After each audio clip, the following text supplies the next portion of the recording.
decisions. So basically we have looked at conditional steps where we do a single conditional step check of the if condition, and then we also looked at two-way conditional step where we do a if and a else, basically to perform a function if it is true or if it is false. And then we looked at multi-way conditional steps where we had multiple if blocks, and if none of those are true, then it just goes and does whatever is in the else condition, and it prints that, right? Now today we are going to see nested conditions. So what are nested conditions is when you have a when you define a if block within an if block, that is when it becomes a nested decision. So you're trying to perform multiple functions in order to perform a specific task and to get an output, right? So let's understand what is happening in this one here. So in this one, what we are doing is we are saying a the variable a is assigned a constant value 7, and then we have our if condition which says if a is greater than 0, which is basically our outer condition to check if a is a positive number. If this condition is true, then it goes to the next block within that, and in this block it checks if a, the variable a, when it is divided by 2, if the remainder is equal to 0. So this is an inner condition which we are doing to check if this is an even number or an odd number, right? So if the remainder when a is divided by 2 is equal to 0, then we are printing this is a positive and even, that this is a positive and an even number. Else we are saying this is a positive but an odd number. And if both of these conditions, this condition completely is not true, for example, if the value of a is, instead of 7 we are giving -1 or -2, right? So then it will print it's a non-positive number. So if it's not a positive number, it will just print non-positive number, because it won't even go and do these checks. In those cases it will just straight away, since a is greater than 0 here, it become false, it won't even go inside and do the inner checks. It will straight away go to the else, and it will print it is a non-positive number, and then we have our final output which basically says done, right? So now let's look at this. So what we are doing, we are initializing the variable a with the value 7, and then we have our outer condition where we are saying if a is greater than 0, which basically checks if a is a positive number, then it becomes true in this case. So it moves on to the inner condition, and inner condition says if a divided by 2 gives the remainder as 0, that means it is an even number. If it is not, if the value is not equal to 0 when it is divided by 2, then it is an odd number. So in this case, it is an odd number because 7 divided by 2 will not give us 0. It will give us a different value. So what happens in this case, it since the if condition is false, it prints positive and the positive and odd here. It basically prints this, and then the final statement. Okay. And in this, if for example, like I said, the number was a negative number, then what it would have done is it would have just printed non-positive number. Looking at it in a flowchart way, we are setting the variable a with the value 7, and then we are doing here, is a greater than 0? Yes. Then do a second check. Is a divided by 2 equals to 0? Yes. Then say positive and even. No. Say positive and odd.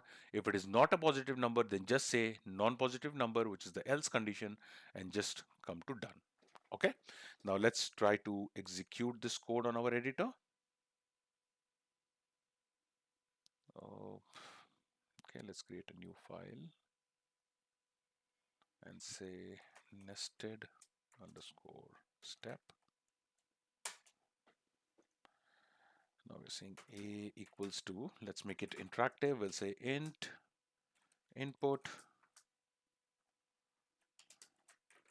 enter a number of your choice. And then we're saying if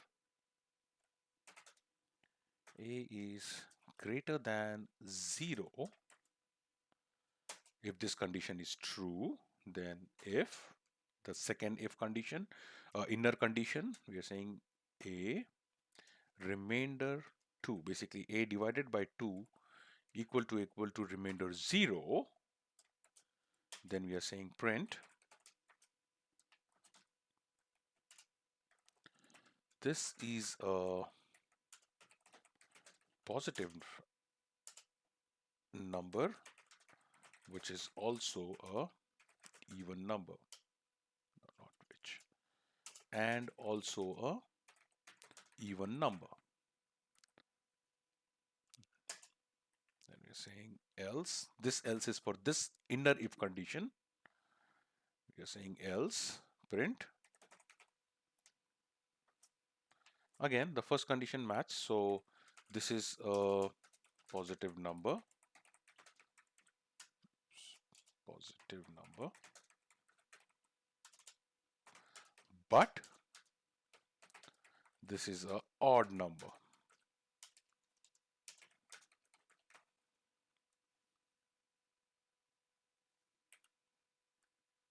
And if it is not a positive number at all, it's a negative number, then we're just saying else print this is not a positive number. And then we are coming to out, we are exiting our conditional blocks and we are saying print this program is now completed. All right, now let's execute this.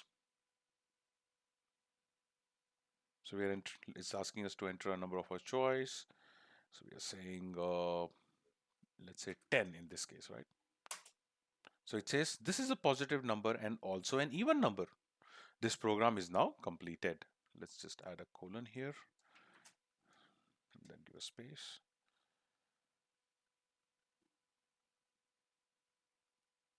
And also an even number and odd number.